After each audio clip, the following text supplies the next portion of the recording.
Okay, so welcome to the NJSAP webinar series. Today's webinar is Invisible and Incarcerated, the overlooked link between fetal alcohol spectrum disorders and the school-to-prison pipeline. We're here with our presenters, Robyn Holt and Jennifer Catalano from the ARC of New Jersey's Criminal Justice Advocacy Program. If you need any assistance during the webinar, you can use the chat box. And if you have any questions for our presenters, you may use the Q&A box and they will address your questions at the end of the webinar. Captions are available to turn on if needed, and the presentation will be recorded and archived on our website in a few days, and you'll receive a follow-up email with a link to view it and download the slides. So again, thank you for attending. Enjoy the webinar, and I will hand it over to Robyn and Jennifer. Thank you so much for that introduction, and good afternoon, everybody. Thank you all for being here today, and thank you for having us as well. So today, Jennifer and I are very, very excited to talk about what we know to be a very critical issue that often goes very much unnoticed, and that is the connection between fetal alcohol spectrum disorders and the school-to-prison pipeline. So as you'll see, as we get more into the sort of meat and potatoes of the presentation, you will hopefully understand why this is such an essential topic. And it really touches on the experiences of so many individuals who are marginalized in our society. So that said, I want to take a moment to go into what our program does. So some of you may have heard of our program, which is the Criminal Justice Advocacy Program. Some may not have ever heard of this program. So I always like to just take a brief moment to go over what we do. Because, well, for several reasons, because what we do is very niche in the sense that we're assisting individuals who are diagnosed with intellectual and developmental disabilities who become entrapped and entangled in the criminal justice system, typically as defendants. So basically what you see on this slide, you see 4 boxes. This is not all encompassing by any means, but I think that these 4 boxes do a relatively good job at highlighting some of the major aspects of our work. So I want to first touch on the first box that you'll see, which says provide alternatives. So we provide alternatives, hopefully, that's the goal, to incarceration for the clients, for the individuals that we work with. The way that we go about this is typically through something called a personalized justice plan, which again is very unique to our particular program, the Criminal Justice Advocacy Program. And these plans are typically tailored for our clients who, in terms of criteria, have to be 21 years or older, and ideally be receiving services through the Division of Developmental Disabilities. So this ensures that the clients that we work with have equitable opportunities and alternatives to that conventional incarceration, if that's what they're facing. Training. Our program, we provide a lot of training. So crisis intervention training, also known as CIT training. This is a training that is typically done for law enforcement officers as well as mental health professionals, but the primary focus point for these particular trainings are law enforcement. And the purpose of these trainings is to educate and provide tools for law enforcement officers to use when they are interacting with a person who has an intellectual and developmental disability.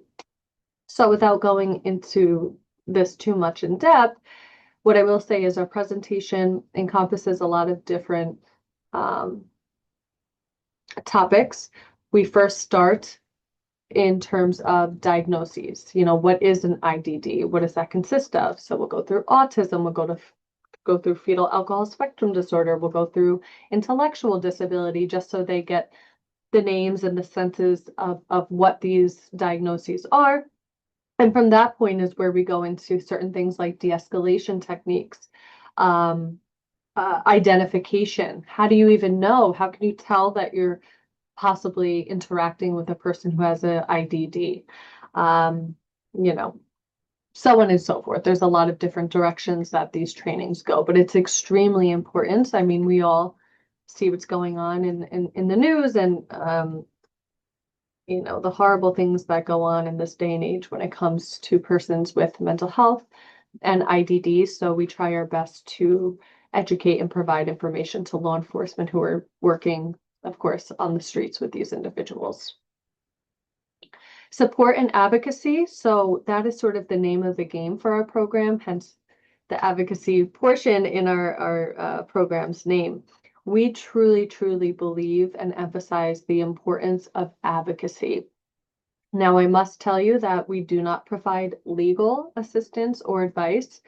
I know the name can be a little misleading at times because it sounds very legal in nature, but we do not provide legal advice.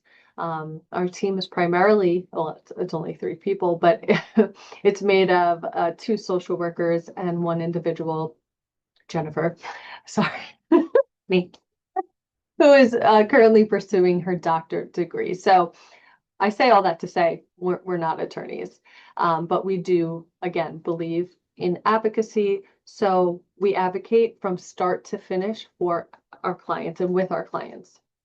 So it does depend on where that individual is at within the criminal justice system. That will dictate where we're going with our advocacy efforts, right? So let's say that we get somebody who just got arrested, let's say yesterday. That is really where we hope to get the referral, or when we hope to get the referral, because that means that we could get right into it with our clients and help them the whole way, meaning assist them in applying for a public defender, assist them in attending court appearances, assist in terms of the documentation that we could provide to the courts and the court personnel and the attorney, so on and so forth. But it all looks different, again, depending on where that person is in that system. So essentially, what we like to think of ourselves as is a clearinghouse of information for this population. As I said before, we do work specifically with defendants, or maybe I didn't say that, but our team specifically works with defendants in criminal cases. Not to say we can't assist if an individual calls us who is, let's say, a victim who has a diagnosis of IDD in a criminal case. But what I will do, or what my team will do at that point, is likely see what we could do, if not much, because we work with defendants. We will absolutely provide resources, information, and referrals out to something or somewhere that is more applicable to that person's needs. So, getting back to why we're here today, right? I always like to start with this hypothesis to sort of paint the picture of where we're going with this topic, right? So imagine being punished your entire life, right, for something that you can't control. So imagine being labeled as defiant, as someone who's disruptive, as someone who is possibly even dangerous, when in reality, what you need is understanding, structure, as well as support. And perhaps imagine that no one ever pauses to ask why. That, unfortunately, is the reality for many, many individuals who have a diagnosis of fetal alcohol spectrum disorders. So, with that said, Why are we here today doing this webinar, and why does this topic matter? I want to start with the statistic that I know was shocking to my team and I, but that should give us all some sort of pause. Fetal alcohol spectrum disorders are estimated to affect approximately 1 to 5% of school-aged children in the US, with some studies that actually suggest rates as high as 1 in 20.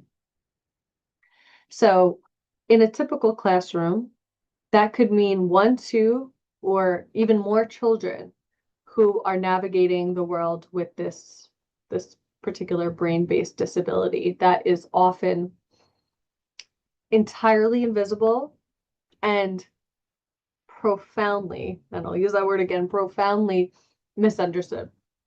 And yet, despite what I just said in terms of the statistics, FASD remains significantly under-recognized. So in fact, it is more, let me pause, it is more prevalent than autism, but receives only a fraction of the attention, of the resources, and the public understanding that autism does receive. So that discrepancy alone should raise an important question. What are we missing when we're talking about FASD? Because when these conditions go unrecognized, they do not just disappear, right? They surface elsewhere. Often what we see and what we know to be true is that these symptoms often appear in schools. They appear in different systems. And very often the end result is that they're appearing in the criminal justice system, and these individuals are sort of funneled into the juvenile and then therefore into the adult criminal justice system. So I want to take a moment to go over a story, right? A real life story that happened. So let's say Alex, right? This is Alex. So by the time Alex was 8, he'd had already been suspended 4 times. His teacher said he didn't follow directions. His peers called him quote unquote weird. And his school, what they did was they called the police. So by 14, Alex was expelled. And at 15, he was arrested for resisting arrest when he froze. He froze completely during a confrontation with police. Let's fast forward to him at 16. At 16, Alex was in juvenile detention. What no one knew through all of these different stages in Alex's life, from school to juvenile detention. Alex had FASD. He had a diagnosis of fetal alcohol spectrum disorder. Again, this is a brain-based lifelong disability that is invisible most of the time, but very, very real for individuals who have that diagnosis. So his behaviors that were exhibited throughout these different stages, these weren't choices that Alex was making. These were symptoms, right? No one ever screened him. No one ever asked. And he essentially was punished for a brain that just happened to work differently than his peers. So perhaps more sombering is the fact that this is not a rare occurrence. And I think that is one of the most important misconceptions that we try to challenge right away. Because, when we did this presentation at a previous conference, we were told like, oh, okay, but that's like an instance that happened, right? Like one instance. So we always like to make it known that this is not a rare instance. This is a frequent instance for kids who have a diagnosis of FASD. So too often people hear about prenatal alcohol exposure or FASD and assume that we're talking about something very unlikely or isolated, unusual. That's not the case. In fact, a meaningful number of Americans still remain unclear about the risks that exist. One recent figure suggests that 16% of US adults either incorrectly believe or are unsure whether drinking wine or beer during pregnancy is safe or not. That alone tells us something very crucial here. The public health message is still not landing. It's not landing clearly enough. And when we look at actual alcohol use during pregnancy, the numbers remain very, very concerning. So let's look at something from the CDC during the time frame of 2018 to 2020. Nearly 14%, or that estimates to about 1 in 7 pregnant women, reported current alcohol use, and about 5% reported binge drinking within that past 30 days. More recent national data, that's from 2023, showed somewhat lower, but still very significant rates. So 8.4% of pregnant women ages 15 to 44 reported alcohol use in the past month, and 4.8% reported binge drinking. So even using the more recent estimate, even though it is somewhat lower, we're still talking in the range of 1 in 10 pregnant women that are reporting very recent alcohol use.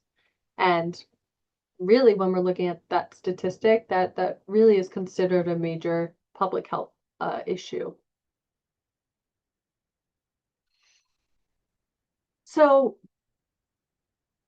we really are, when we're talking about this issue, we're really talking about a very much widespread issue that has ripple effects across almost every system that that person interacts with throughout their life.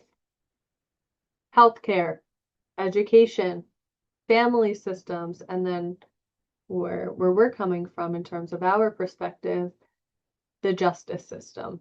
And if we continue, right, if we continue to treat this as something that is uncommon or unusual, we will keep missing these people. We'll keep missing the children. We're going to keep missing the adolescents and the adults who are living with these consequences every single day.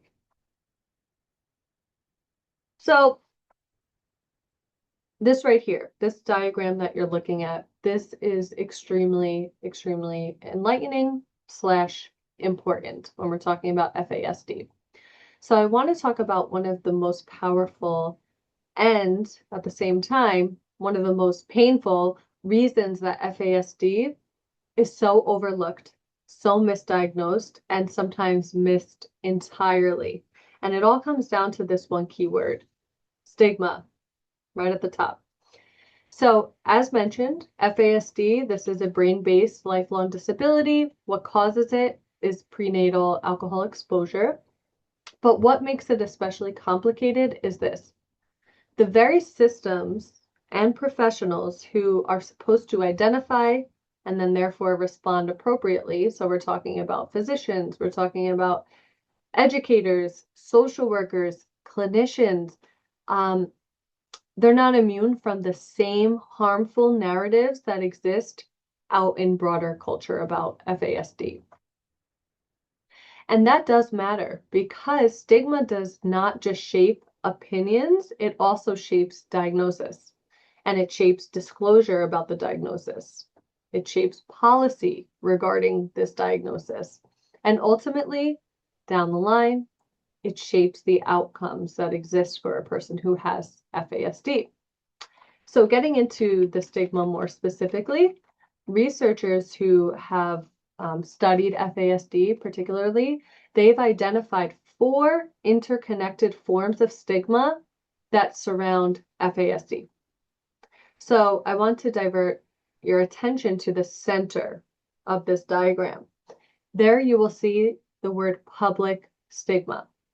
So this includes that broad negative stereotype that exists when society attaches something to a diagnosis, right? So, for instance, biological mothers, they're very often blamed and reduced to deeply harmful labels such as being irresponsible or, oh, she must have been addicted, neglectful. And then, sometimes these mothers are also considered in some way, shape or form criminal. And what is especially striking is that increased knowledge about FASD does not always produce greater compassion. In some cases, it can actually intensify the judgment toward mothers rather than deepen the empathy for that population. So at the top of the diagram is self-stigma. And this is what happens when those external messages that are occurring outside in broader society, when they become internalized. So when they're turned inwards. Mothers may carry profound guilt. They may feel significant shame, self-blame, and in some circumstances, many times they were uninformed of the risks. And to make matters worse, many times they were misinformed of the risks of consuming alcohol by their actual healthcare providers, by their doctors, because many doctors still believe that in small amounts, it's okay to consume wine or some beer or some hard liquor. No amount of alcohol is safe at any point in terms of pregnancy. But again, this is a conception that's still being spread, again, by healthcare professionals themselves. So to the left, you'll see stigma by association. And this affects adoptive parents, this affects caregivers, family members who are also drawn into the stigma that surrounds this diagnosis. So many feel pressure to explain their child's history or disclose adoption in order to avoid blame themselves. So families may experience harsh judgment, isolation, stress, and sometimes social rejection, simply because they are caring for a child who has complex needs, FASD, and others don't understand. And finally, what we have is structural stigma. And this is perhaps the most insidious of the stigmas that we went over here, because it is embedded, deeply, deeply embedded, not just in attitudes about FASD, but in systems, in policies, in laws, in institutions that exist. And we see that in public health messaging that emphasizes fear and blame rather than support and education. We see this in policies that exist that essentially frame prenatal alcohol exposure through a very punitive lens. So in some places, prenatal alcohol exposure is treated as a form of child abuse. The result of this is predictable, right? People become less likely to disclose. They become less likely to seek help and more fearful of the very systems that are supposed to be there to help and support them. So, taken together, these four forms of stigma create sort of what we like to phrase as a perfect storm for that individual. And the result of this is profound underdiagnosis when you take all of these different components together. So, although studies estimate that 2 to 5% of the population may be affected by FASD, less than 1% are actually ever formally diagnosed with this. So the way I'll end this is to just put this question out there. What does that mean for that person and for their families? It means that countless children, adolescents, and adults are living with a significant neurodevelopmental disability that doesn't have a name, without a name for what they're experiencing. And then, of course, with that, without any necessary or appropriate accommodations that would come with that, and without the supports that they need to succeed in whatever, system or venture that they're engaged in.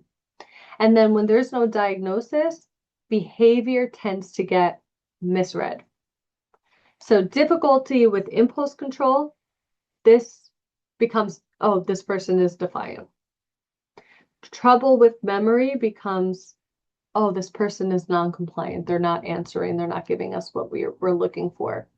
Emotional dysregulation becomes, oh, this individual is being manipulative.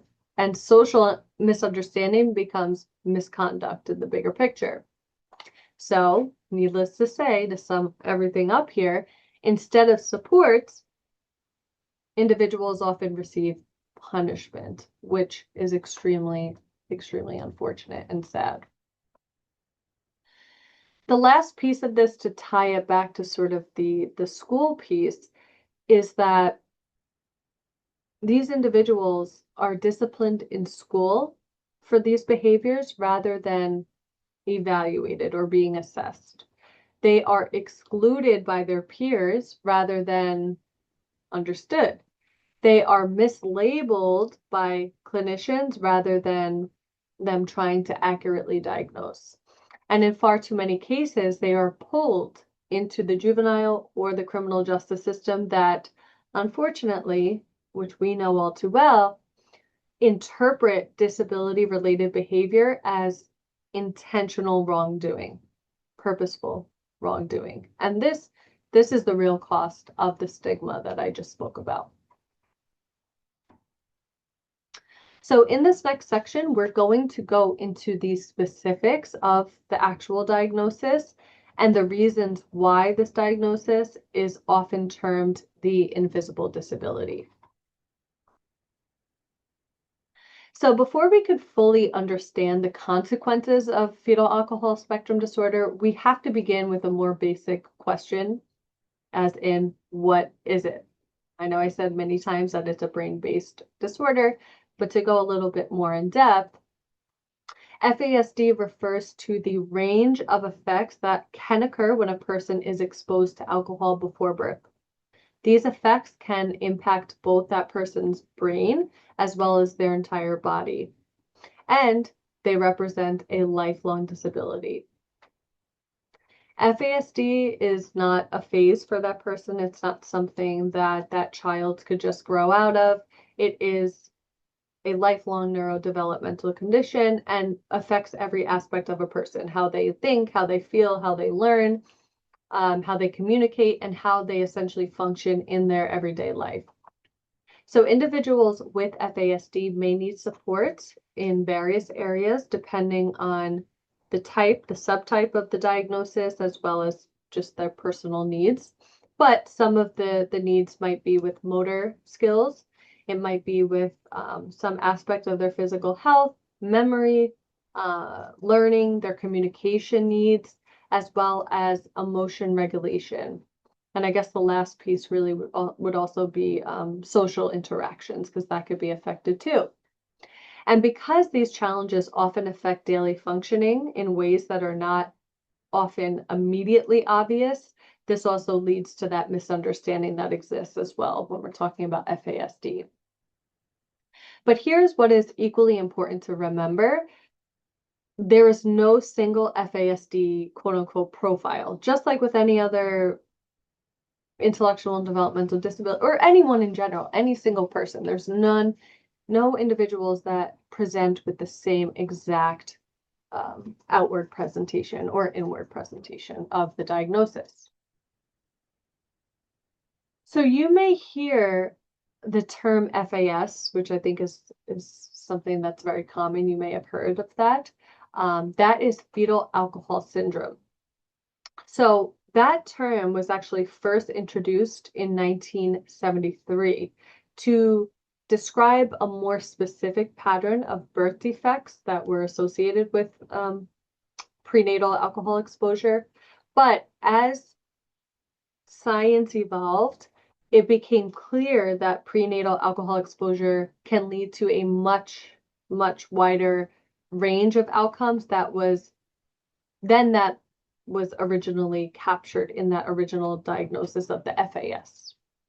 So this is why we now use the broad term, which is FASD, and that really does reflect the full spectrum of impairments, but also strengths, right? More importantly, strengths that life impacts and may result from the exposure. So again, to put it into terms, FAS refers to one more narrow part of the spectrum, and FASD refers to that more full, wide, and broad spectrum.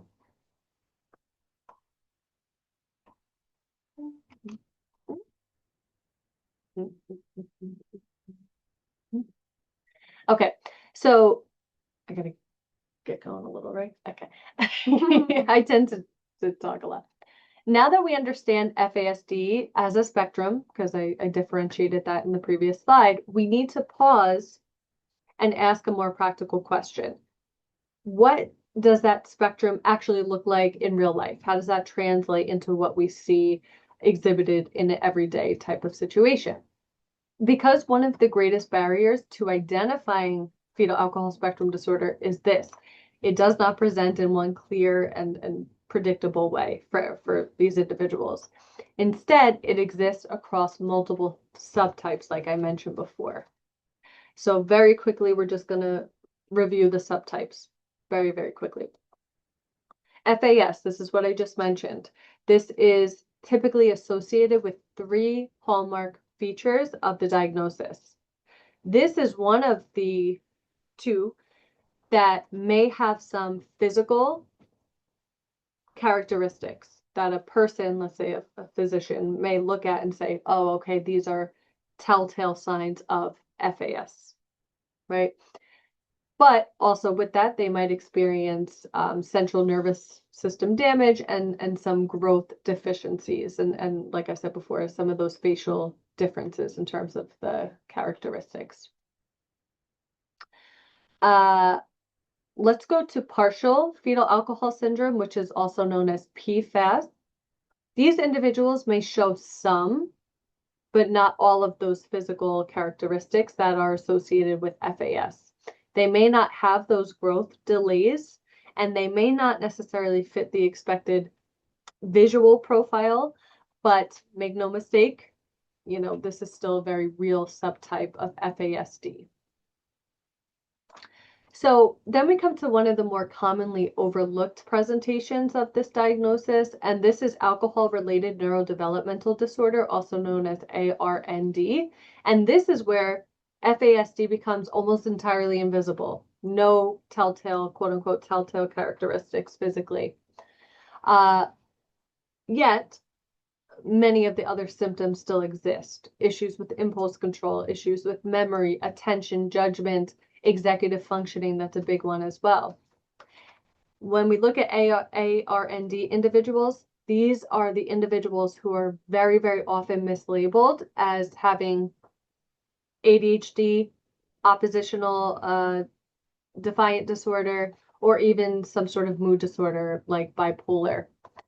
But again, make no mistake, the underlying cause is prenatal alcohol exposure. Next is alcohol-related birth defects. This is ARBD. And then here the shift focuses more toward that person's physical health and how the diagnosis implicates that.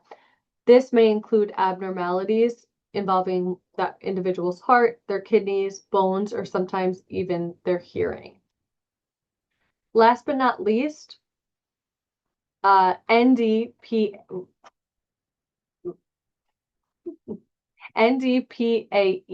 okay? This is one of the more new diagnoses that is in the DSM-5. This is a newer clinical framework that really suggests a sort of newer way of thinking about the diagnosis. So when we think about this one, we're talking about not necessarily the appearance of somebody who has FASD, but on how the brain functions. So this is where that shift tends to happen with NDPAE. In many ways, it represents a move toward recognizing what has always been true, that many of the most significant challenges of FASD are invisible. Okay?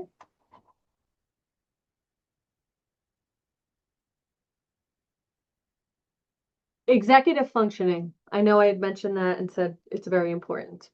It is. It's very important. This is one of the areas most consistently affected in individuals with FASD.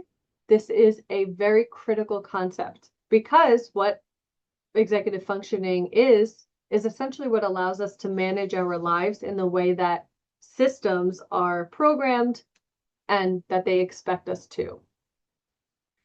I want to keep this kind of short because we're running late on time. So we'll leave it at that. So when we look at someone's behavior, especially in schools, especially in the justice settings and even at home, it's easy to jump to conclusions, and that's what happens very often. But what if the behavior that we're seeing isn't actually what the initial thought was? It's not defiance. It's not that person being lazy or being quote unquote difficult. It's the brain doing exactly what it can't help but to do for that person who has FASD. So I'm going to go through just a few key ones that affect the population at large typically. So memory gaps. So if you ever heard someone say, wait a minute, you never told me that. Are you sure that you told me that? That is not a person with FASD lying. It's quite a real symptom. The brain may have actually heard the words, but couldn't actually hold on to what was being said to them. So if you think of it in a way of writing with disappearing ink, the information fades before it can actually stick in the mind. Impulsivity. This is what we so often see as labeled as bad behavior. But for someone who has FASD, their brain has sort of like a weakened pause button at times. So many times a person will act before they think, and then they get punished or for something that they truly couldn't stop themselves from doing. And the last one I'll just mention here is cause and effect deficits. Cause and effect deficits. This one is very big. Most of us learn by messing up or doing something wrong once, twice, sometimes 3 times, and then we'll say like, okay, we're not doing that again. We learned our lesson. But for people with FASD, they often struggle with connecting their actions to consequences, and that's very apparent in the criminal justice system. I can't tell you, the few clients that we have who have FASD who have been in our program for upwards of 15 years, and it's because they repeatedly engage in behaviors or actions that get them in trouble, but they're not necessarily viewing it in a cause and effect way, like, oh, let me not do this anymore because I know I will get arrested or end up possibly in jail. It doesn't click in that way for this population oftentimes. Okay. So thank you, Robyn, for all of that wonderful information. I want to turn your attention now to a very pressing issue referred to as the school to prison pipeline. So we always make a point to name this phenomenon when we talk about the intersection of IDD and the criminal justice system, and especially now that we're talking about FASD and how it relates to the criminal justice system, because far too often, unfortunately, this is where the cycle begins, right? And as a program that works specifically with adults, we're especially passionate about this topic because we often see and meet individuals who are cycling in and out of the system and living with the consequences of what happened in school, often due to missed opportunities for early intervention that really could have changed their trajectory entirely.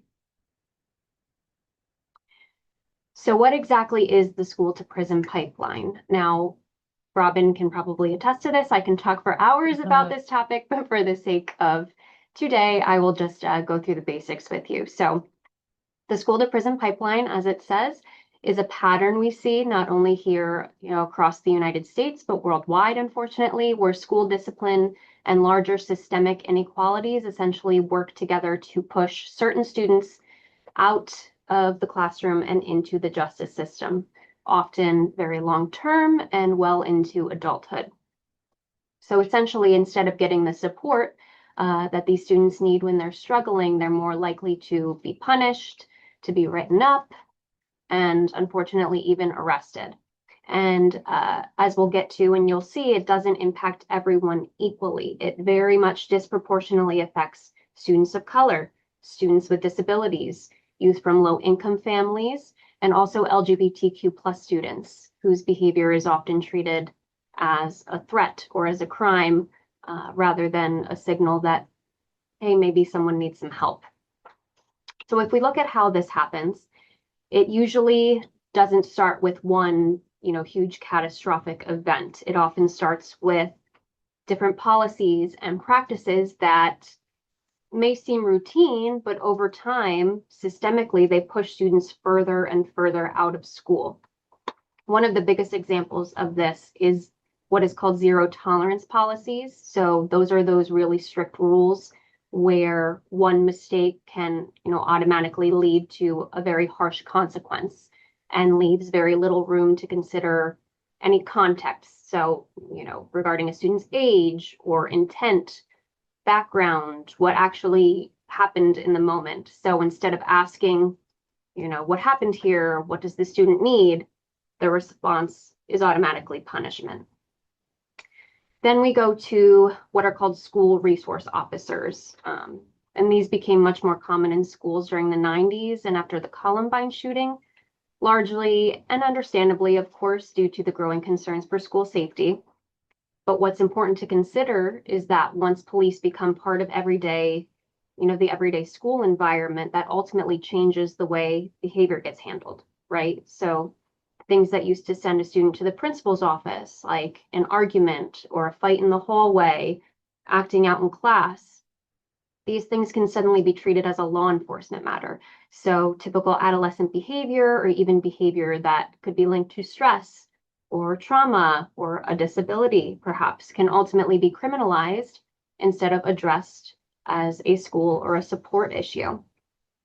And then on top of that, as you'll see, we have exclusionary discipline. This includes suspensions, expulsions, and they literally remove students from the learning environment. So when a student is repeatedly sent out of class, they're sent home, pushed out of school altogether, they're obviously missing instruction, they're missing support, and they're missing that consistency that really helps young people stay connected, right?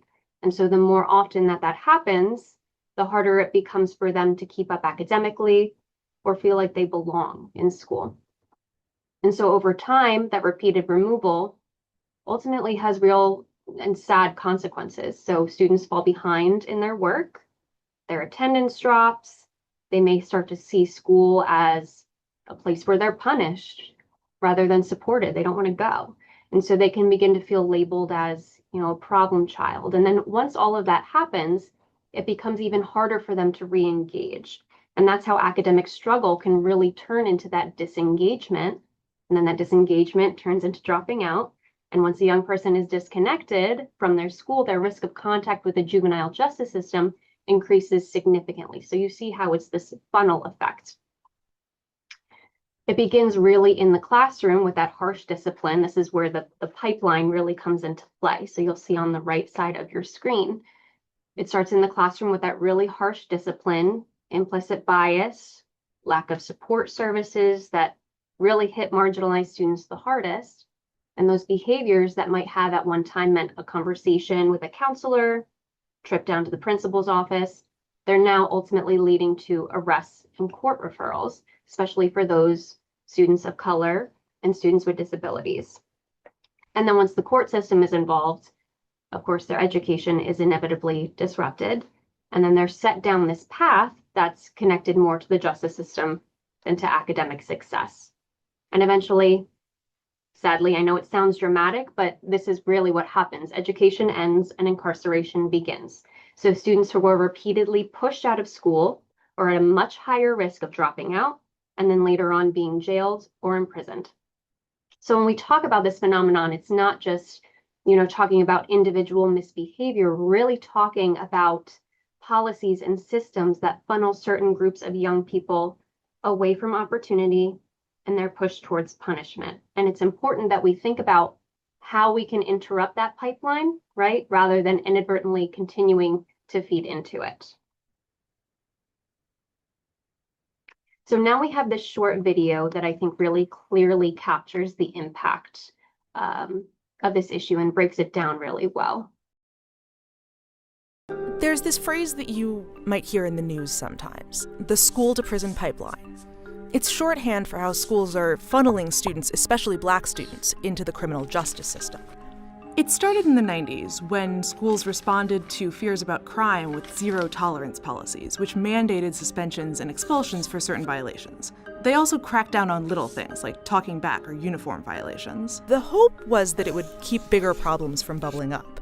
But as a result, out-of-school suspensions have doubled since the 1970s, and they keep increasing even though juvenile crime rates have now been dropping for years. Around the same time, the number of police officers stationed full-time inside schools has increased by a third between 1997 and 2007. Ostensibly, they were there to prevent mass school shootings like the one at Columbine, but they end up being a way for schools to basically outsource discipline to the police. Schools with officers have 5 times as many arrests for disorderly conduct as schools without them. Sometimes the results are shocking. But the less visible effect is that schools are feeding the racial disparities in the criminal justice system. Consider the fact that schools are more likely to have an officer on their campus if the student population is more than 50% Black. You might assume that that's because there's more crime at these schools, but although students at police schools are more likely to be arrested, they're not actually more likely to be charged in court for weapons, drugs, alcohol, or assault, at least according to one study. During the 2010-2011 school year, 1 in 6 public school students in the US were Black, but they accounted for 1 in 3 arrests at school. Same goes for other forms of school discipline. Black students are suspended or expelled 3 times more frequently than white students. It actually begins in preschool. 18% of preschoolers are Black. But of all preschoolers suspended more than once, 48% are Black. Studies show that differences in behavior can't fully account for these disparities. Black students and white students are sent to the principal's office at similar rates, but Black students are more likely to end up with a serious punishment. One study found that white students are more likely to be suspended for provable offenses like smoking or vandalism. Black students are more likely to be suspended for subjective offenses like talking back or insubordination. Students who are suspended in school are more likely to later drop out or get arrested, so the federal government is asking schools to make suspension and expulsion the absolute last resort. In Oakland, California, public schools are trying something called restorative justice, where both parties in a conflict talk it out with a counselor instead of relying on punishment.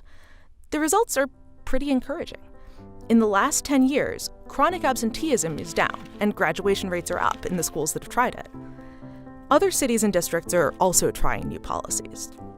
They're hoping that if their students end up in the criminal justice system, at least it won't be because the schools pushed them there.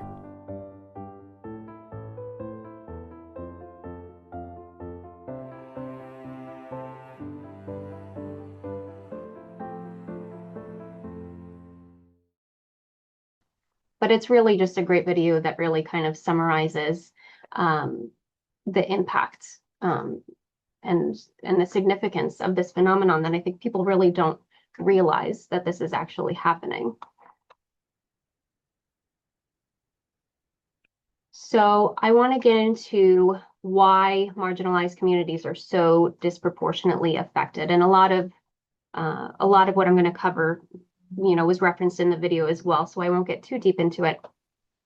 But it really comes down to 2 main reasons, and those are systemic inequalities in discipline, and then what is called a cycle of disadvantage. So first, briefly, we'll cover systemic inequalities in discipline. And this means that the problem isn't individual kids, individual students, but rather the systems and biases that are built into how schools respond to their behavior. So first, we have implicit bias and subjective discipline. So Black youth, specifically and especially Black boys, are more likely to be seen as perhaps older, more threatening than their white peers. So that same exact behavior can ultimately result in a harsher response. Additionally, students with disabilities or neurodevelopmental differences are often punished for things like impulsivity, sensory overload, instead of course, being supported with appropriate accommodations. Second, we have zero tolerance policies, those no excuses models that I mentioned before. They tend to land hardest on students with disabilities, students from low income schools where strict control is seen as necessary to keep order. It's a form of control, right? LGBTQ plus students as well. This can affect especially trans and gender nonconforming youth. They may also be disciplined for how they choose to dress or how they choose to express themselves, or even for conflicts that are rooted in harassment in which they're the victim. Third, we have, of course, school resource officers and that criminalization. The video provided a few examples of this, but just to reiterate, so minor misbehaviors that used to mean, of course, that trip down to the office now lead to police involvement, perhaps physical restraint, or even arrest. Again, disproportionately affecting students with disabilities and those of color. And then finally, we have what is called cultural mismatch and the lack of representation. And this means that educators may potentially misread culturally different communication or behavior as defiance. And additionally, when students ultimately don't see themselves reflected or understood, this can happen often with individuals with disabilities, unfortunately. They may feel targeted or unheard, which really only deepens those behavioral challenges and that mistrust within the school system. Oops.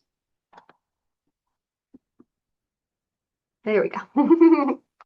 So now we're moving into the cycle of disadvantage that I mentioned. And basically this is sort of like a self-perpetuating pattern where marginalized students run just into barrier after barrier, both in school and then again in larger society. And it really raises their risk of getting pulled into the justice system and unfortunately limits their chances for success later on. So first we have underfunded schools in underserved communities. Again, schools in predominantly Black, Latinx, or Indigenous and low-income neighborhoods often just don't have the basic resources that they need. And this can result in bigger classroom sizes, not enough counselors, social workers, and students really starting out at a disadvantage through no fault of their own. Then on top of that, we have limited support services. For example, Black and Latinx students are less likely to be diagnosed with autism or ADHD until later on, often after their behavior is labeled as a problem, right? And so students with disabilities may end up in a setting that doesn't really fit their needs and doesn't provide them with the right accommodations. And then finally, we see disproportionate surveillance and punishment. So because of that implicit bias and systemic racism, schools serving mostly marginalized students tend to be much more heavily policed.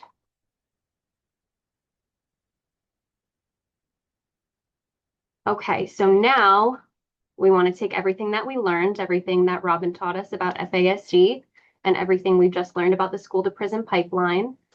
Putting that all together, we know that these cognitive differences, when we talk about FASD, they're not bad choices or bad behavior. So just to reiterate, students with FASD often experience impaired memory and executive function, poor impulse control and emotional regulation, trouble understanding cause and effect, and challenges reading social cues and communicating with others. And in schools, of course, this matters significantly because of these challenges. Students with FASD are often seen as defiant or disruptive instead of being understood as needing support. They may very well look capable on the surface, right? But then they struggle with perhaps remembering directions or organizing their work or following through with tasks. And this can lead to repeated warnings and ultimately harsh discipline. So their behavioral symptoms are unfortunately very easy to misinterpret, and they're much more likely to face those suspensions, expulsions, even police referrals. And many of these students, especially those in communities of color, those in low-income areas, are never formally diagnosed. So they don't have the access to the accommodations and services that they need.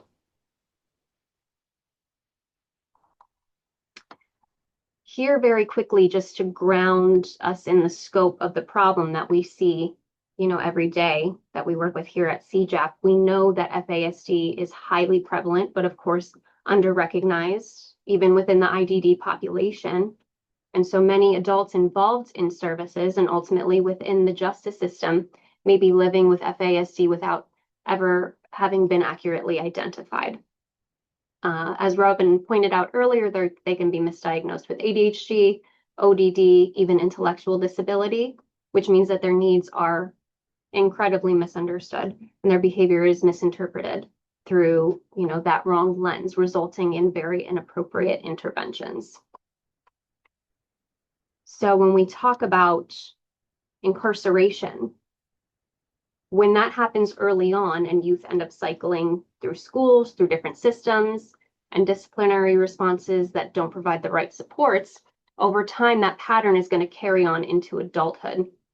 And the result is that we see a disproportionate number of adults with cognitive and developmental disabilities in the criminal justice system. So as you'll see here, 2 in 10 people in prisons and 3 in 10 people in county level jails report having a cognitive disability, with an estimated 40% of people in state prisons having an IDD compared to the 15% in general population. Now we know that the actual statistics are likely much, much higher. Currently, there are no mandated diagnostic assessments required at intake when a person is incarcerated. They only rely on self-reporting. So because of that fear of victimization from either correctional staff or other incarcerated persons, that concern of disclosing a diagnosis could essentially put a target on their back. So many people, of course, don't report it. And then when we talk about FASD, it's so underdiagnosed that many people couldn't disclose it even if they wanted to. So very quickly, just to wrap up, how do we break this cycle? How do we transform the systems that contribute to the school to prison pipeline, particularly when it comes to youth with FASD? So these are just some key strategies that we believe are really necessary for change. So of course, we talked about early identification and screening. So important. Policy reform is another huge one. Those zero tolerance approaches that we discussed can very much escalate situations that are rooted in trauma, disability, other neurodevelopmental differences. So moving towards restorative justice like they did in the video would be incredible. Next, of course, neurodiverse affirming classrooms really makes a huge difference day to day.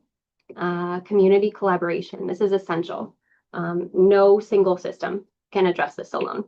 So strong coordination amongst schools, disability providers, families, advocates, community partners. This really helps ensure consistency across settings and makes it much more likely that students can access services before situations escalate. And then finally, specialized training for school resource officers. I cannot express how important this is, because without that training in de-escalation, then those typical disability-related behaviors are going to continue to be misread as intentional defiance or non-compliance, especially for those youth who are undiagnosed. So just finally, very quickly, before we wrap up, we want to make sure we're taking action, right? We want to support organizations that provide resources for this population. FASD-NJ is a really great one. We want to continue to engage in community-like education like we're doing here today. And then finally, collaborating across sectors. So education, healthcare, justice agencies. We want to make sure that youth don't fall through the cracks because unfortunately, as we know, systems are often very siloed and fragmented. And especially when it comes to resources and assistance for individuals with IDD, specifically FASD, we want these systems to coordinate and communicate, and we're much more likely to create those integrated supports that meet needs early on and more consistently, which ultimately benefit the FASD population tremendously. So here we have CJAP's contact information. If anyone has any questions or would like to make a referral to our program, please feel free to reach out. Thank you. Thank you.